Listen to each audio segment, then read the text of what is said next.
বন্ধুরা এই দেখুন আমি কি আজকে তৈরি করেছি অ্যালকালাইন পানি। তো এই পানিটা এইভাবে তৈরি করতে হয়। সকাল সকাল আমি তৈরি করে দিয়েছি। প্রথমে লেবু নিয়েছি, লেবু নিয়ে দুটো স্লাইস কেটে নিয়েছি।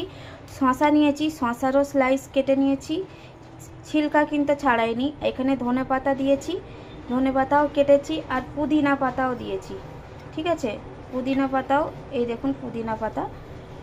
আর এখানে দিয়েছি বিটস, এই দেখুন বিটটা বার করছি, দেখাচ্ছি আপনাদেরকে। এই দেখুন বিটও দিয়েছি। তো এই তখন এই দিয়ে এরকম মিক্স করে আর জল ঢেলে দেবেন। আমি তো এক এক জগ পুরো জল ঢেলে দিয়েছি।